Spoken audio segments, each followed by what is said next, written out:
Hey, what's going on, guys? This is Dane from NYYU. We'd like to welcome you to the Yankees Farm Report. Los, good to see you, my friend. How you doing, Dane? Tired. How are you? Exactly the same. Tired, Guys, we're shooting this exhausted. at late at night, trying to get it in. So we got something to you guys last week. I know we missed you last week. Los has been down, not feeling well, and had some family stuff. I've not been around. So sorry about that. We'll keep it on a tighter schedule going forward. So, the first thing that we wanted to do is we wanted to break down our 15 hottest prospects of the last month and start in the FCL. Los, what do you got for us? Well, first and foremost, I have a little bit more than 15. I wanted to go over who are the hottest prospects at each levels, mostly having to do with main numbers. For me, right off rip, I'm going to go with Xavier Marte, Uh-huh. FCL, 20-year-old pitcher. He's 2-0. He's pitching to a 0.93 ERA, 9 and 2/3 innings, giving up just one run.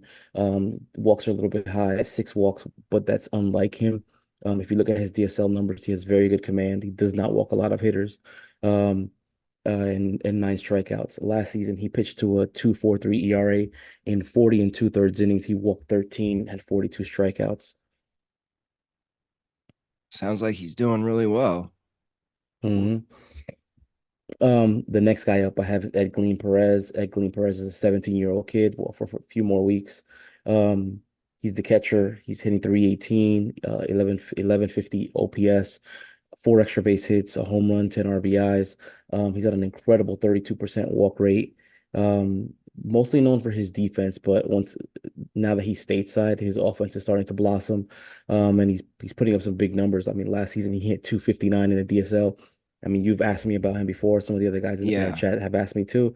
And when I told you guys, I was like, I don't know why Baseball America is making such a big deal about him. Yeah. His numbers didn't really impress me. I think he hit 250, 255 last season in the DSL. But it was his defense. His defense was his calling card. If you see him play defense, you would have been wowed by it. But like I said, the offense is starting to catch up. It's starting to blossom, and he's looking really good, or he's off to a really good start. When we first started hearing his name off the Fangraphs list when they had him in the top 15, we didn't know a lot about him. And then you got that first video of him, and you could see how the swing he was getting through to the front side, and he looked very advanced for such a young age for a hitter. And then you saw the defense, and he really is a special defender. He plays a lot older than his age. hmm Yeah, I mean, like I said, well, I showed you guys once I got the video. The defense just stood out right away. Right. Good blocking technique. Just very good on the defensive side. But now that he's stateside, his offense is starting to make some noise, and I guess Fangraphs might be feeling a little vindicated from what he's doing right now. And just to be fair, Fangraphs they put out their top, I think it's 40, I want to say, but they only do the list once from what I can recall. That's a list that's not updated very often. No, it's not. It's something they do once a year, but they always base all their rankings heavily on analytics. And, you know, sometimes that list doesn't always translate for us because hmm we see different things than they do. And I tell you what, with this kid, you can see why they were so high on him. Yeah. Moving on to the next guy, I have Danny Flat, who's pitching to a 1.48 ERA, 12 innings, 15 strikeouts. He's only given up one run. Absolutely impressive. Danny was somebody that, well, you know this, when we interviewed him, I straight fanboyed out because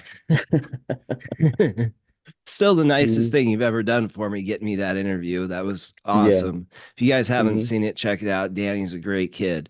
Um, hmm you know, we always said that he was a pitching coach's dream because of the body type, the power of the fastball sitting about 95 is what he told us. Has amazing spin rates on both his slider and curveball. And he said he was working on that changeup. So if he can put that all together, he's can be another one of those Yankees 'late round finds that turns into something special. Yeah, I mean he's off to a really good start.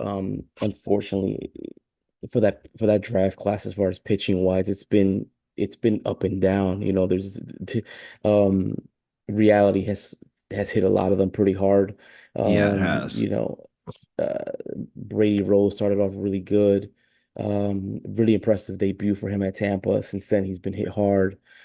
Josh Gross, you know, he's experiencing growing pains that we all expect from prospects. You know, he does rack up strikeouts, but he tends to miss bats. He's had a few good starts. You know, I'm very hopeful, very optimistic on Groves, still finding his way and figuring it out. But you know, Danny Flat has, I think he's got 3 games now. I want to say he's pitching three Uh-huh. games. And he's just looked good in every single one of those games. Exciting stuff. Josh had a big strikeout game a couple Hmm. starts ago. Yeah. Um, so the stuff is there for him. I think Hmm. he'll figure it out. But like you said, reality's hitting these kids that they're facing the best of the best of what they've ever faced before. Hmm. And they're going to run into some struggles as we Hmm. expect. And as you Yeah. always say, prospect development isn't linear. Nope. Oh, and by the way, Brian Henry is one of those guys who's actually doing very well. I know he's on the IL right now. I'm not sure when he'll be back, but he is one of those pitchers from that class who has been doing well. Yeah. The next guy I wanted to touch on was Brian Sanchez. Brian Sanchez is a 19-year-old kid. The Yankees got him from the Brewers in the Jay Savina trade for Bowers. Yeah. He's hitting 357 with a 991 OPS, 4 extra base hits, 3 RBIs. Um, and like I said, he was the 19-year-old kid who came over as part of the Jace Avina deal for Jake Bowers, and he's off to a really good start. He was always touted as a contact bat that had developing power when he first came over. You know, he hit for a high average last year in the Brewers system. I there's a lot of hope for him. I think that was Hmm. another really good pickup in that Bowers trade, and we'll get to the guy that came with him in a little bit, but that's been a really promising trade for the Yankees. Yeah, I was just about to say that's turning out to be a very good trade for the Yankees. They have 2 guys who are looking very good. Jay Savina has looked good almost all season long, and like you said, we'll get to him in a little bit later on. Yeah. Who did you next Um, have? at the FCL, that's all. If you want to move on to Tampa, I'm ready to do so. Go ahead. At Tampa, you have Jason Dominguez. Off to a really hot start. 385, 991 OPS, 4 walks, walk rate at 23%, strikeout rate just under 18%. You know, we've been waiting for him for a long time to return back to the field. What's more exciting, getting to talk about your baby boy again that you never thought? I mean, we all knew he would be back. I was just hoping it was sooner because definitely needed him back in the system. He has looked excellent. I, he's had a home run robbed from him earlier last week, or real close. He's hit a couple balls over 110 miles an hour. Eh, Hmm. You know, um, and they bumped him up to Double A today, which Hmm. was kind of surprising. They were supposed to spend that full 2 weeks in Tampa, but I'm just glad he's back, coming back. Definitely. I was a little excited because I thought I would get to see him while he was down here, but yeah, he's played me. Well, you're gonna get to see him when you go up to Somerset, aren't you? I mean, if he's still there. Oh, okay. Who did you have next? Next I have Jackson Castillo, 20-year-old kid. He was an undrafted free agent.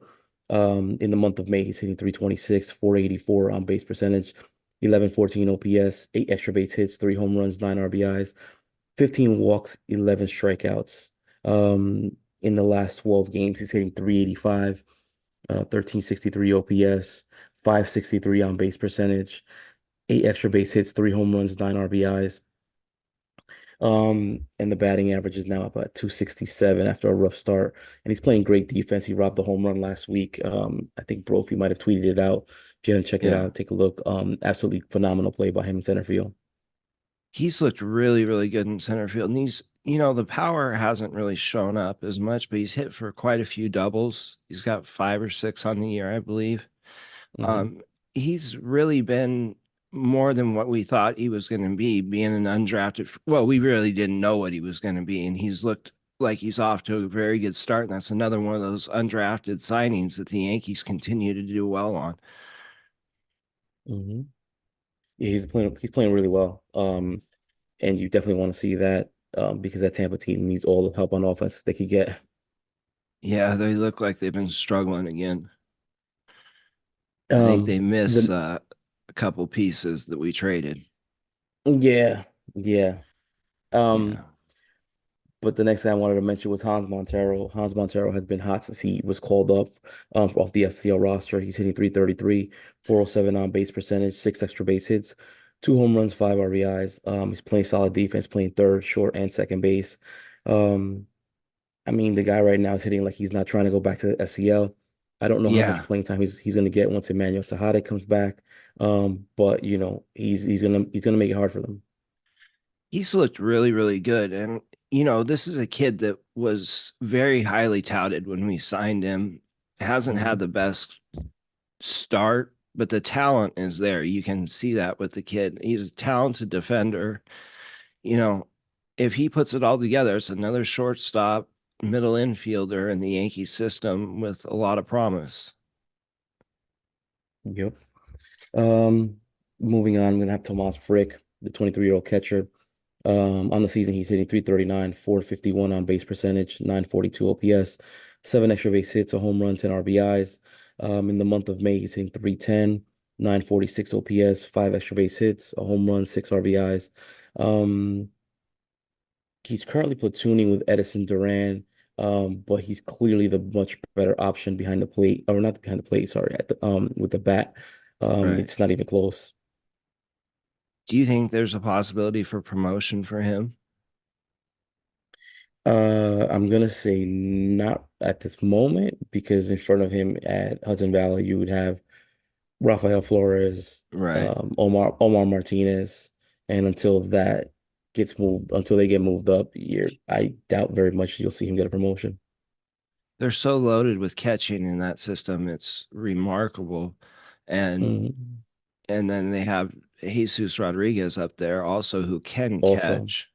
mhm. So, and then double A's packed with catchers as well. Who else did you have on your list? Dylan Jasso, another undrafted free agent. In the month of May, he's hitting 310, 360 on base percentage, eight extra base hits, three home runs, 16 RBIs.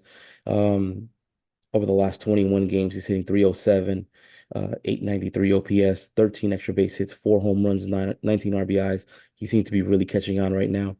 The one thing that I, kind of look at is the walk rate right now. It's about 4% a walk rate. I mean, I don't, being that it's so low, it's only a matter of time before pitchers just stop throwing him fastballs and, start looking for other ways to get him out. Right, but he's shown a really good bat to ball skills. You would think that he'd be able to Absolutely. figure it out. Uh, If he's making as much contact as he is, you would Mhm. expect him to adjust as the pitchers adjust to him, wouldn't you?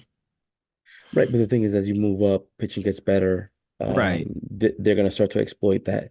It can come off as an impatience, not just, um, not just that he's swinging at pitches that he believes are in his zone.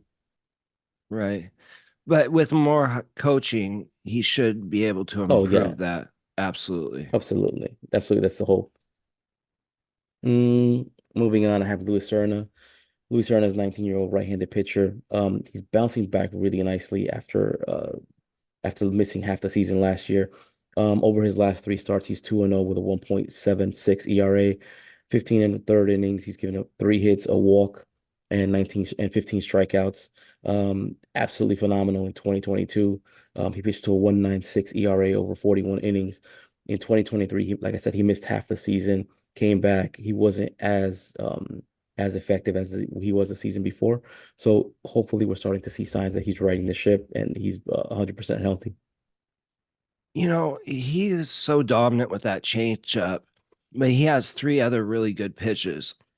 You'd like to see the velo get up a little bit more on the fastball, but Mm. I think that as he continues to work his way up, that'll go up. really good control from him too. Yeah, the change of his bread and butter, and I think we saw it. I want to say in the last game, might have had 7 or 8 strikeouts. Absolutely great performance from him in that match in that game. Yeah. And as we saw last year with Drew Thorpe, a changeup can carry a pitcher a very long way. So Moving on, I have Alan Facundo. Over his last 4 starts, he's pitching to a 2.45 ERA, 18 and a third innings, 22 strikeouts, 5 walks. He's showing it like a nice maturation. I guess he's turning the corner a bit.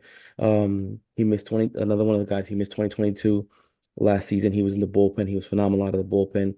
This year, he's in the rotation and he's looking really, really good. Um, Early on it was up and down, but if you look at his numbers overall, they're perfectly fine. He's pitching to a 2.88 ERA, but it's his last 4 starts that have been really impressive. he's another guy that has looked phenomenal, and the Yankees just keep churning out pitchers. But the difference is with him is he's a left-handed pitcher, and Hmm. that is the one area of weakness in the pitching system that we have. He could really advance quickly, being the one lefty at that level that's standing out.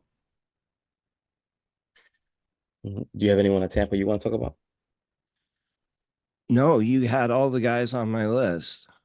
All right. Moving on to Hudson Valley then. Jared Turner. In month of May, he's hitting 323, 413 on base percentage. The OPS is over 1,000, 10 extra base hits, 5 home runs, 15 RBIs. The walk rate is at almost 15%, and the strikeout rate is at 17%. Almost a 1-to-1. Over the last 20 games, he's hitting 337 with a 1059 OPS, 13 extra base hits, 5 home runs, and 13% walk rate, 15% K rate. Like I said, it's almost a 1-to-1 with him.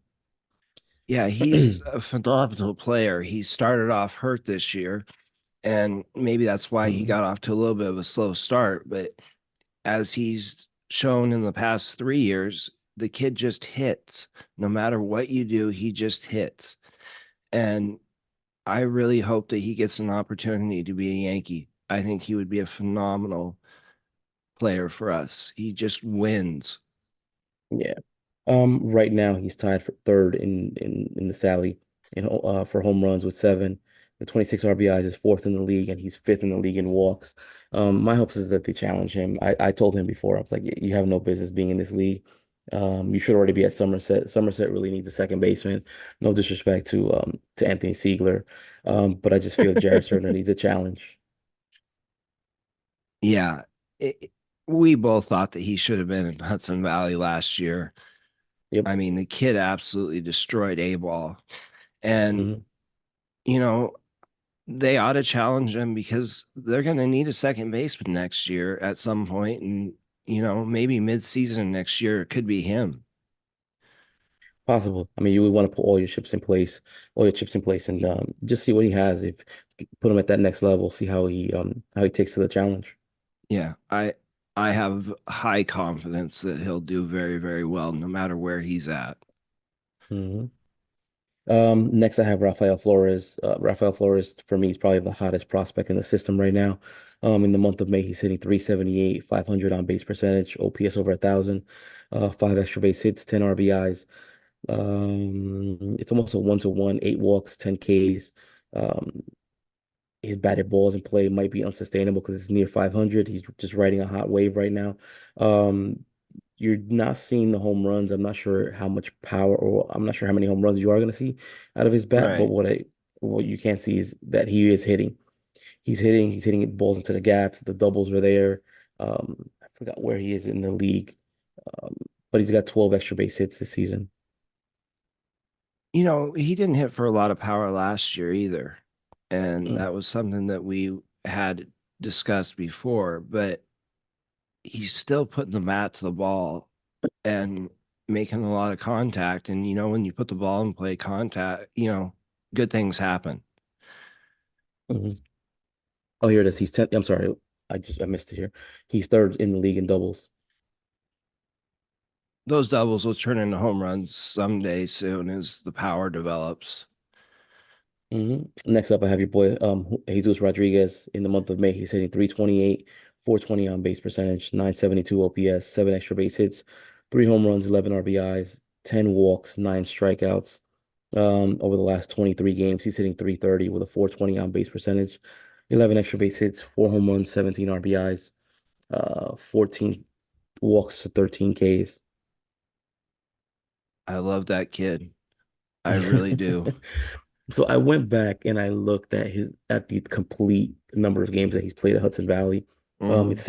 It's 59 games, a little over 220 at bats. He's hitting 327, 418 on base percentage, 22 extra base hits, eight home runs, 40 RBI, 33 walks, 40 strikeouts. I don't know. To me, screams he's ready for promotion. Yeah, you would think so. Look at his career numbers. He's about a 315 hitter with a on base percentage over 400. And I mean, the kid just Another guy does that it. needs to be challenged. Exactly. But the question is, with him being a catcher and the level above being so full of catchers, how do they challenge him? Do they put him in Play a him at third position? base, put him at third base, put him in left field, put him at second base. He's played second base. He's played all those positions. That might not be a bad option. I hope they Mhm. challenge him because he's going to be Rule 5 eligible this winter, and they need to be able to make a decision. And it's just too valuable of a player not to protect. Next up for me is Cam Schlittler. Over his last three games, he's pitching to a 3.38 ERA. That's 16 innings, seven hits, six runs, four of which came in his last outing, three walks and 18 strikeouts. Definitely one of those guys that's just exceeding expectations. I didn't expect much from him coming into the season. He's just I mean, been really impressive this year. yeah, he's another guy that came out of nowhere for us. Another big, tall kid, great pitch package, somebody that you could see shooting up the ranks really quick. He's coming into the week, he had the lowest ERA for starters in the system. I mean, Mhm. and he was outside our top 30 to begin with. So it's a real surprise, but he's another one of those breakout arms. The funny thing is, like I said, his last game, he gave up four runs. It was considered a rough start for him, and that put his ERA at a little over two. I want to say like a 2.03. I mean, that's just how good he's been. Yeah, he's been phenomenal. Definitely going up the rankings for us. That was all I had at Hudson Valley. Anybody else you wanted to touch on there? No, you had all this. Did we talk about? Yeah, we talked about Chase Avina. No, we did talk about Chase. Oh, yeah, he has been the other part of that Brewers trade that we talked about, and he has been absolutely tearing the cover off the ball. He has not looked, he's not walking very much, but you know, and the strikeouts are a little high, but the batting average has been really good. And I believe it's 280, something like that. I think he's at hit 300 last time I looked. Last time I saw it was 280.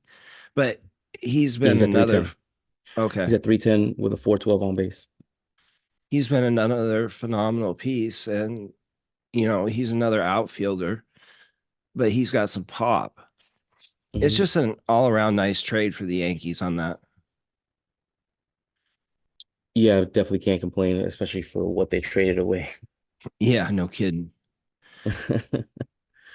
Moving on to Somerset, you have Augustine Ramirez in the month of May. He's hitting 327, 433 on base percentage. OPS is up over 1,000. I think for the season, he's a tick under 1,000 in OPS after the last game. And that's with seven extra base hits, three home runs, 10 RBIs, a walk rate of almost 17%, strikeout rate just under 17%. So he's 1-to-1. He is your home run leader, your RBI leader, second in slugging, second in OPS, second in walks, tied for sixth in stolen bases, and seventh in on base percentage. Wow. What else do you say about the kid? It's just wow. Every time he comes up, you're looking for him to do damage. And when he catches one, it gets out of the stadium as fast as anybody I've ever seen. We talked about the adjustments he made over the winter, lowering his hands a little bit, working on launch Mhm. angle, and it's obviously paid off. and Hmm. it's really impressive to see what he's doing. And he's going to be a big, big piece for the Yankees going forward. I mean, how soon do you th in the next iteration of Baseball America, are you expecting him to be a top 100? They'd be absolutely out of their minds if he wasn't. How could you not? He's a catcher, and he's leading the world offensively. Hmm. It- don't you have him in the top 100? I mean, based off of what he's doing, and you know how I feel about that, right? Right. Ceiling is fine and dandy, but I'm pretty big believer into production. Like, what are you doing right now? To me, he's probably been the best prospect in the system this year. Um, I would say that, but I would probably counter that argument with Ben Cowles. Ben Cowles has just been awesome from day one Right. That's and fair. consistent. That's fair. And you know, I love me some Augustine Ramirez, but yeah, to be fair, Ben Cowles has just been phenomenal from day one. And he's another one on your list, right? Yeah, he is on my list as well. The next guy I have up is Grant Richardson. Grant Richardson, he's hitting 326, 396 on base percentage, OPS over 900, six extra base hits, a home run, nine RBIs. Um, the only thing about him is what is his place in the organization? Um, because you know there's a lot of guys in front of him. Yeah, he's got tons of guys in front of him in the outfield. And then you have Jason coming back. You have Spencer. You have Everson. It's absolutely loaded. It probably means he's going to end up a trade chip, unfortunately. Yeah, I mean, right this season he's playing really well. He's hitting 288 on the year, 14 extra base hits, three home runs. He's having a solid season. He's having a solid season. Yeah, he has been. Um, the next guy I have is Ben Cowles. Ben Cowles in the month of May sitting at even 300, 387 on base percentage, OPS of 807, six extra base hits, 10 RBIs, 13% walk rate, 14% K rate, almost a 1-to-1. And he's your batting average leader in the Eastern League. He's second in doubles. He's second in on base percentage. He's third in RBIs and fourth in OPS. Again, though, where's his place? As you asked me with Grant, where does he fit in? I mean, right now, I definitely could see a place for him at Scranton, and would they just take it from there? Where would he play at Scranton, you think? Third? That's right. He can play third base. He can play shortstop. He can play second base. Okay. I'd like to see him get a shot in Scranton and see what he does. It would really this is new for him. We haven't seen this Absolutely. from him at all in previous years. So I'd like to see him get tested. Give him the TJ Rumfield approach, get him up, see what he does against the higher level, well, not really higher level of competition, but in that league. And he'd be just a phone call away. Hmm. Moving on, the next guy I have is Zach Messenger. Over Messenger's last four starts, he's 2-0 with a 2.08 ERA, 21 and two-thirds innings, 12 hits, seven walks, 21 strikeouts. Um, Trying to looking over his numbers, I can't find specifically what to point to that's led for him to lower his numbers this much, but he's having a very good season. I think on the season he's pitching to 380 to 383 ERA. But those last four games have looked really he's looked really, really good. The game that I saw him pitch last week, his sequencing looked very, very good. The way that he was, either the Well, yeah, game was being, he's very cerebral. he is, but it's still, he wasn't repeating pitches. He was mixing his pitches very, very well. And he looked Mhm. like he was hitting spots. When the catcher had him up and away, he would hit that spot. Earlier in the year, when I saw him, the command was okay, but it wasn't as pinpoint as what I saw last week. Mm. Yeah, he looked very good, and I'm happy for him. He's a really good dude. I'm just happy to see him succeeding right now. Yeah, me too. But what do you think his future might be? Do you think he's gonna remain a starter? You think he's going to go back to a bullpen role? I don't see him going back to bullpen. I see him as staying as a starter. Um, I would like to see how he does at Scranton. I'm not sure if the Yankees are ready to make that move with him, but I Right. would continue to put him on in the rotation. And he's got the build to be a starting pitcher, just to be a workhorse. So Mhm. it's a nice piece to have. The next guy up is Jack Neely. Over Jack Neely's last 6 games, he's pitching to a 1.43. That's right, 1.35 ERA. That's 6 and 2/3 innings, one walk, 13 strikeouts, 100% of runners left on base. You're looking at about a 54% K rate is what I believe is what I saw out of him. And Jack Neely's a guy that I've been talking about for weeks now. Absolutely phenomenal back end Weeks. You've piece. been talking about him Well, for a year and a half. well, this is very true, but I mean, I think for the last week or so, it's it seemed more real, right? Because now that he's in Double A, he's right there, as Yeah. opposed to what he was doing in Hudson Valley. But yeah, man, I'm a big fan of Neely. I'm happy to see what he's doing, and I definitely want to see him make his debut this year. Because as I said on the farm report, if Clay Holmes is going to ask for a big time payday and the Yankees aren't, looking to go that route, you would want to see what Jack Neely can do at the major league level. Now let me ask you a question about Holmes. Would you give him 5 years, 75 million? I mean, we can talk about numbers all we want, but we know market dictates, right? If the Yankees Right. aren't going to give it to him, there's another team that will give it to him, and now the Yankees have to make a decision. Are we going to match? Are we going to go over? Or are we just going to cut bait? I don't know, but I think Neely's going to be a big weapon in the back of that bullpen with I or definitely without want to see Holmes back there. I think it. you've been saying that he was going to be a closer. I doubted Hmm you on that. I now agree that he hmm has closer stuff. Uh, he's got a Dylan Betances type build, hmm which is intimidating anyway. But the stuff, that slider is just absolutely a wicked pitch.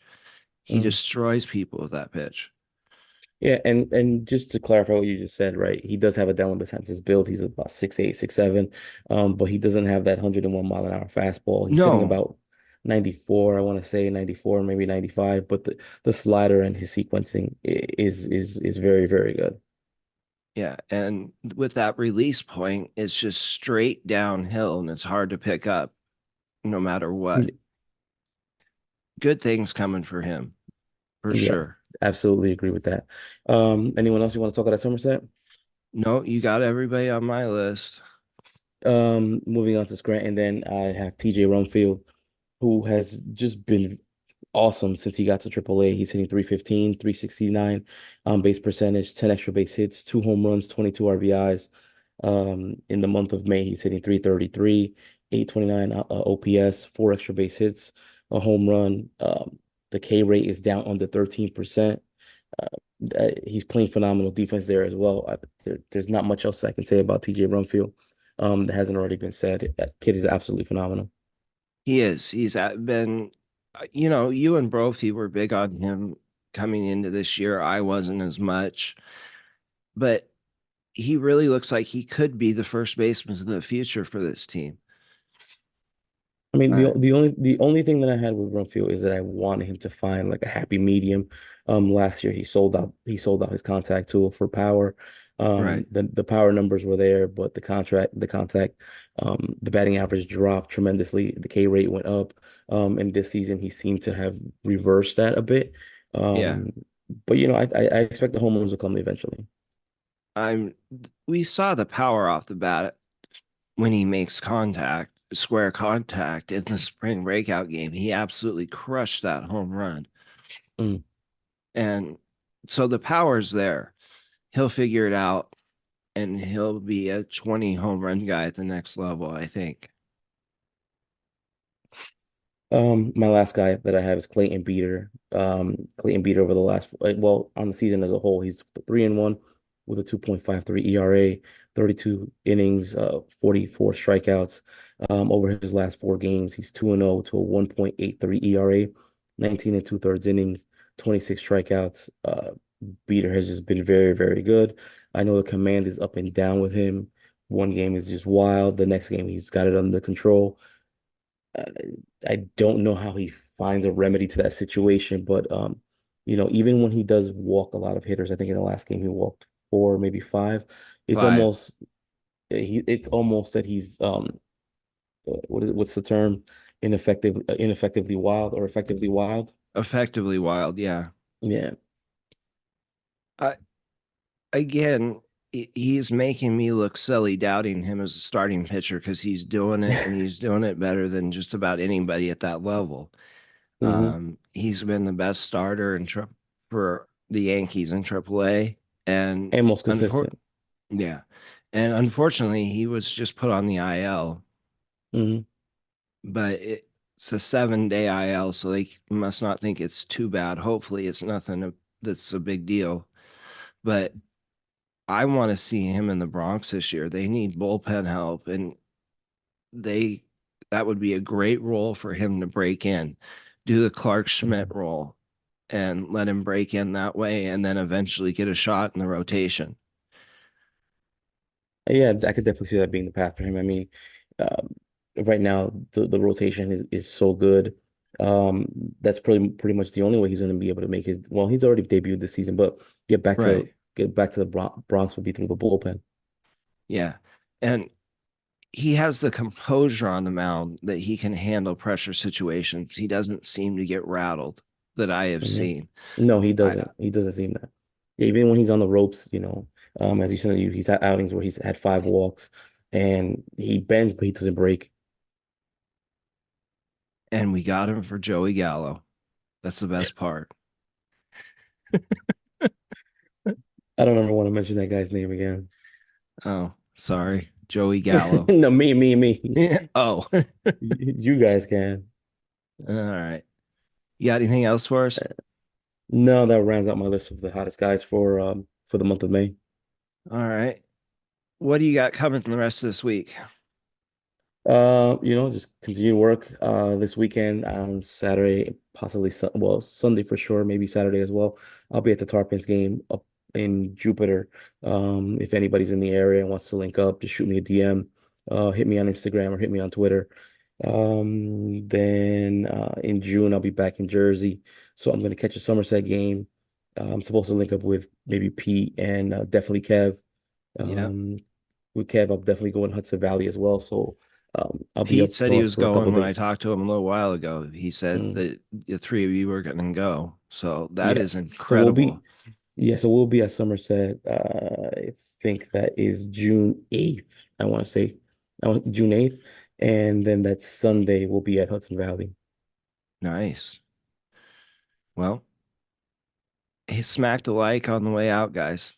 Hmm. Appreciate it. All right, guys. Thanks a lot, guys. Later. Later.